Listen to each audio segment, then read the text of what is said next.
So hey guys, welcome back. അങ്ങനെ കുറേ നാളുകൾക്ക് ശേഷം നമ്മൾ വീണ്ടും നിങ്ങളുടെ മുമ്പിൽ എത്തിയേക്കാണ്. അപ്പോൾ ബൈ ദ വേ, വീഡിയോയിലോട്ട് കിടക്കുന്നതിന് മുമ്പ് ഈ വീഡിയോ ഷൂട്ട് ചെയ്തിരിക്കുന്നത് iPhone 17-ലാണ്. അപ്പോൾ ഈ വീഡിയോയുടെ ക്വാളിറ്റി എങ്ങനെയുണ്ടെന്നും അതുപോലെ പ്രസൻറ്റേഷൻ എങ്ങനെയുണ്ടെന്നും ഒക്കെ നോക്കി നിങ്ങൾ നിങ്ങളുടെ അഭിപ്രായം കമൻറ്റ് ബോക്സിൽ രേഖപ്പെടുത്തുക. അതുപോലെ ഈ ഫോണിൻ്റെ ഒരു ഡീറ്റെയിൽഡ് റിവ്യൂ, യൂസർ റിവ്യൂ നമ്മുടെ ചാനൽ ഉടൻ തന്നെ വരുന്നതായിരിക്കും. So stay tuned. അപ്പോൾ ഇന്നത്തെ നമ്മുടെ വീഡിയോയിൽ നമ്മൾ പറയാൻ ഉദ്ദേശിച്ചിരിക്കുന്നത് അല്ലെങ്കിൽ ചെയ്യാൻ ഉദ്ദേശിക്കുന്നത് എന്താണെന്ന് ചോദിച്ചു കഴിഞ്ഞാൽ, നമ്മുടെ മാരുതി സുസുക്കിയുടെ ഏറ്റവും പുതിയ വണ്ടിയായ, ഏറ്റവും ടെക് റിച്ച് ആയിട്ടുള്ള വണ്ടി, ഏറ്റവും ടെക്നോളജിക്കലി ഏറ്റവും കൂടുതൽ റിച്ച് ആയിട്ടുള്ളൊരു വണ്ടിയാണ് മാരുതിയിൽ തന്നെ ഇറങ്ങിയിട്ടുള്ളതിൽ വെച്ച്. ആ വണ്ടിയുടെ ഒരു റിവ്യൂ ആണ്, അതായത് ഡീറ്റെയിൽഡ് വെർച്വൽ റിവ്യൂ ആണ് നമ്മൾ നടത്തുന്നത്. Maruti Suzuki victorious.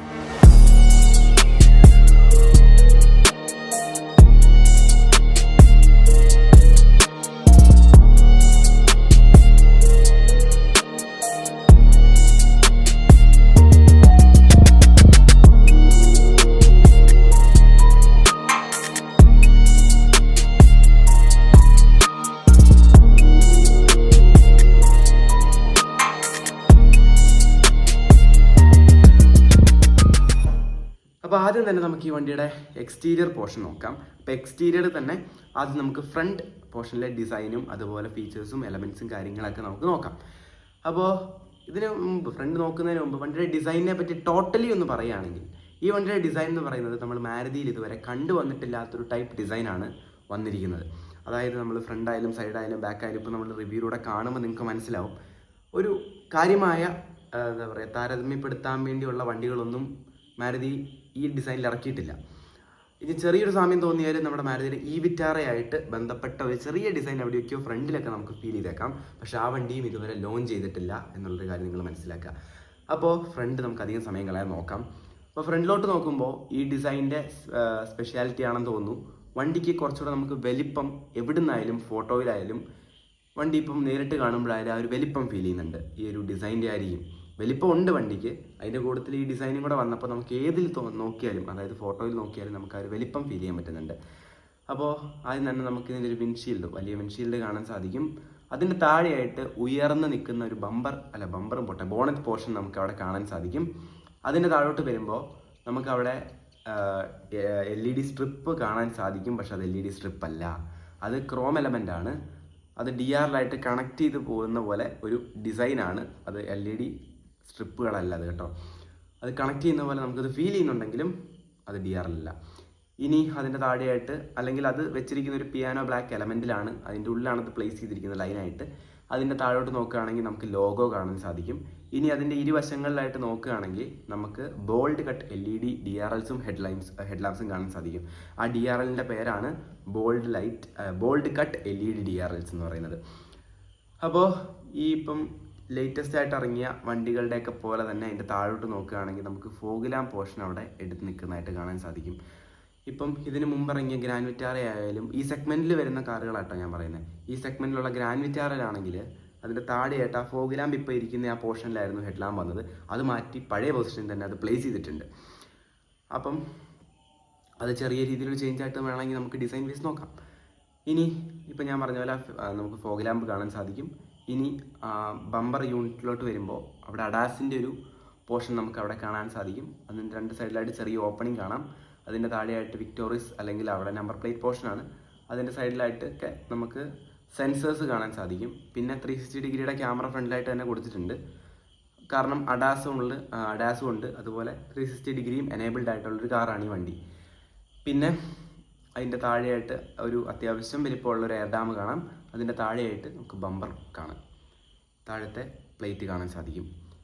So front നോക്കുമ്പോൾ അത്യാവശ്യം ക്ലോസ്ഡ് ഡിസൈനാണ് വന്നിരിക്കുന്നത്. ഒരു ഇലക്ട്രിക് കാറിൻ്റെ ഒരു രൂപസാദൃശ്യം എവിടേക്കോ തോന്നുന്ന രീതിയിലുള്ളൊരു ക്ലോസ് ഡിസൈനാണ് കൂടുതലും ഈ വണ്ടിയിൽ കൊടുത്തിരിക്കുന്നത്. കാര്യമായിട്ട് ഓപ്പണിംഗ് ഒന്നുമില്ല, വേണ്ടോടത്ത് മാത്രം കൊടുത്ത് ക്ലീനായിട്ട് വണ്ടിയുടെ ഫ്രണ്ട് ഡിസൈൻ നല്ല അടിപൊളിയായിട്ട് ചെയ്തിട്ടുണ്ട്. അതെന്തായാലും പറയണം, കാരണം ആ ഒരു ഡിഫറൻസ് നമുക്ക് തോന്നുന്നുണ്ട്. ഈ ഇടയ്ക്ക് ഇറങ്ങിയ വണ്ടിയുടെ എല്ലാം വെച്ചൊരു വ്യത്യാസം ആ ഗ്രാൻഡ് വിറ്റാറയുടെ സെഗ്മെൻറ്റിൽ തന്നെ വരുമ്പോൾ നമുക്കൊരു ചെറിയൊരു ചേഞ്ച് ഫീൽ ചെയ്യുന്ന ഒരു കാറാണ് വിക്ടോറിയസ് എന്ന് പറയുന്നത്. ഇനി നമുക്ക് ഇതിൻ്റെ സൈഡ് നോക്കാം. അപ്പോൾ ഇനി നമുക്ക് ഈ വണ്ടിയുടെ സൈഡ് പോർഷൻ നോക്കാം. ഇപ്പോൾ സൈഡിലോട്ട് നോക്കുമ്പോഴും വണ്ടിക്ക് നല്ല നീട്ടം ഉള്ളതായിട്ട് നമുക്ക് ഫീൽ ചെയ്യുന്നുണ്ട്. അപ്പോൾ ഈ വണ്ടിയുടെ ഡയമെൻഷൻസ് ഒന്ന് പറയാം. ലെങ്ത് വരുന്നത് 4360 ആണ്. അതുപോലെ തന്നെ ഹൈറ്റ് വരുന്നത് 1655 ഹൈറ്റ് വരുന്നുണ്ട്. അപ്പോൾ ഇതാണ് ഈ വണ്ടിയുടെ സൈഡ് ഡയമെൻഷൻസ് നമുക്ക് നോക്കിക്കഴിഞ്ഞാൽ. ഇനി വണ്ടിയുടെ വിഡ്ത്ത് ഞാൻ ബാക്ക് പോർഷൻ പറയുമ്പോൾ പറയാം. അപ്പോൾ സൈഡിൽ നിന്ന് നോക്കുമ്പോൾ സൈഡ് ഡിസൈനിലും യാതൊരു സാദൃശ്യവും ഒരു വണ്ടിയായിട്ട് നമുക്ക് തോന്നുന്നില്ല. അതും വേറൊരു സ്പെഷ്യാലിറ്റി എന്ന് തന്നെ പറയാം. ഇനി ഇതിൻ്റെ ടോപ്പിലോട്ട് നോക്കുകയാണെങ്കിൽ നമുക്ക് ഷാർക്ക് ഫിൻ ആൻറ്റീന കാണാൻ സാധിക്കും. ഇനി ORVM നോക്കിയാൽ അത് ബോഡി കളേർഡാണ് വരുന്നത്. ഇനി നമ്മൾ മൾട്ടി ടോൺ ആണ് ചൂസ് ചെയ്യുന്നതെങ്കിൽ, അതായത് റൂഫ് ബ്ലാക്ക് ആയിട്ട് വരുന്ന ആ ഒരു ഇതാണ് ചൂസ് ചെയ്യുന്നതെങ്കിൽ നമുക്ക് ബ്ലാക്ക് കളറിലാണ് ORVMs കാണപ്പെടുക. ഇനി ഈ വണ്ടിയുടെ ഈ ഒരു ഡിസൈനിനെ, അല്ലെങ്കിൽ ഇതിൻ്റെ ചുറ്റിനുമുള്ള ഡിസൈനിനെ ഒരു പേര് പറയുന്നുണ്ട്. അതായത് റാപ്പ് അറൗണ്ട് ഡിസൈൻ എന്നാണ് ഈ വണ്ടിയുടെ ഡിസൈനിനെ പറയുന്നത്. അതായത് സൈഡിലൂടെയുള്ള 3D ലൈനിങ്ങിനെ റാപ്പ് അറൗണ്ട് ഡിസൈൻ എന്നാണ് പറയുന്നത്. ഇനി നമുക്ക് ഈ വണ്ടിയുടെ അലോയ് നോക്കാം. അലോയിലോട്ട് വരികയാണെങ്കിൽ ഒരു എയറോ കട്ട് ഡിസൈനിലാണ് അലോയ് ചെയ്തിരിക്കുന്നത്. അത് ചെറിയൊരു സാമ്യം എവിടേക്കോ മറ്റു വണ്ടികളായിട്ട് നമുക്ക് തോന്നാൻ സാധ്യതയുണ്ട്. ഇനി വീല് 17 ഇഞ്ചിൻ്റെ വീൽസാണ് വരുന്നത്. ഇതൊക്കെയാണ് നമുക്ക് സൈഡിൽ നിന്ന് കാര്യമായിട്ട് പറയാനുള്ളത്. ഇനി നമുക്ക് ബാക്കിലോട്ട് നോക്കാം. മാരുതി സുസുക്കി വിക്ടോറിയസിൻ്റെ ബാക്കിലോട്ട് വരികയാണെങ്കിൽ ആദ്യം തന്നെ ഞാൻ നേരത്തെ പറഞ്ഞ പോലെ ബാക്കിലെ ഡയമെൻഷൻ പറയാം. വിഡ്ത്ത് വരുന്നത് 1795 ആണ് വിഡ്ത്ത് വരുന്നത്. അപ്പോൾ ഡയമെൻഷൻ്റെ കാര്യത്തിൽ ഏകദേശം ഒരു ധാരണയില്ലേ. ഇനി ഫസ്റ്റ് ഇതിലെടുത്ത് പറയേണ്ടത് ബാക്കിൽ നമുക്ക് ഇതിൽ ഇലക്ട്രോണിക് ടെയിൽ ഗേറ്റ് ആണ് ബാക്കിൽ വരുന്നത്. ഇലക്ട്രിക് ടെയിൽ ഗേറ്റ് ആണ് വരുന്നത്. അതിൻ്റെ കൂട്ടത്തിൽ നമുക്ക് ഫുഡ് സെൻസറും അടിയിൽ കൊടുത്തിട്ടുണ്ട്. അതായത് കാലിങ്ങനെ അടിയിലൊന്ന് വീശി കഴിയുമ്പോൾ തന്നെ ഡിക്കി ഓപ്പൺ ആവും. ഇത് ആകെ മാരുതി 2 വണ്ടിക്കേ ഉള്ളൂ. ഒന്ന് ഇൻവിക്ടോയ്ക്കും ഉണ്ട്, അതുപോലെ ഇതിലും ഉണ്ട് ഇലക്ട്രോണിക് ടെയിൽ ഗേറ്റ്. അത് ഇതിൽ മേജറായിട്ട് എടുത്ത് പറയാൻ കാരണം ഇത് വളരെ കുറവ്, അല്ലെങ്കിൽ അങ്ങനെ അധികം കാണപ്പെടാത്തൊരു ഫീച്ചറാണ് മാരുതിയിൽ. അതുകൊണ്ട് ഞാൻ പറഞ്ഞതെടുത്ത്. ഇനി മണ്ടയ്ക്ക് നമുക്ക് നോക്കുമ്പോൾ കമ്പനി ഇൻബിൽറ്റ് സ്പോയിലർ നമുക്ക് കാണാൻ സാധിക്കും. അതിൻ്റെ താഴെയായിട്ട് ടെയിൽ ലാമ്പ് കാണാൻ സാധിക്കും. അതിൻ്റെ താഴോട്ട് വരികയാണെങ്കിൽ നമുക്ക് റിയർ ഗ്ലാസ് വിത്ത് ഡീഫോഗറും അതുപോലെ റിയർ വൈപ്പറും കാണാൻ സാധിക്കും. അതിൻ്റെ താഴോട്ട് വരികയാണെങ്കിൽ കണക്റ്റഡ് ടെയിൽ ലാമ്പ് നമുക്ക് കാണാൻ സാധിക്കും. അതായത് ടെയിൽ ഗേറ്റിൻ്റെ മണ്ടയ്ക്കൂടെ എന്താ പറയുക, ഒരു ബ്ലോക്കായിട്ട് വെച്ചൊരു ഡിസൈനാണ് ടെയിൽ ഗേറ്റിൻ്റെ അവിടെ വരുന്നത്. അതുപോലെ താഴോട്ട് കർവായിട്ട് നിൽക്കുന്ന ഒരു ഡിസൈനും സൈഡിൽ വന്നിട്ടുണ്ട്. ഇത് കണക്റ്റഡ് ആണ്. അതായത് ഫ്രണ്ടിലെ പോലെ വെറുതെ വെച്ചിരിക്കുന്ന ഡമ്മിയല്ല, ഇത് പക്ക വർക്കിംഗ് സാധനമാണ്. അതിൻ്റെ താഴോട്ട് വരികയാണെങ്കിൽ നമുക്ക് സുസുക്കിയുടെ ബാഡ്ജിങ്ങും താഴെ വിക്ടോറിയസിൻ്റെ ബാഡ്ജിങ്ങും, സൈഡിൽ ഹൈബ്രിഡ് ആണെങ്കിൽ ഹൈബ്രിഡ് അല്ലെങ്കിൽ സ്മാർട്ട് ഹൈബ്രിഡിൻ്റെ ബാഡ്ജിങ്ങും കാണാൻ സാധിക്കും. അതുപോലെ ബാക്കിലും മാരുതിയിൽ എവിടെയും കണ്ടിട്ടില്ലാത്ത ഡിസൈൻ നമുക്ക് ഇവിടെയും അനുഭവിക്കാൻ പറ്റുന്നുണ്ട്. അതിൻ്റെ താഴോട്ട് വരുമ്പോൾ നമുക്ക് 2 റിഫ്ലക്റ്റേഴ്സ് കാണാം. അതിൻ്റെ താഴെയായിട്ട് ബമ്പറും കാണാൻ സാധിക്കും.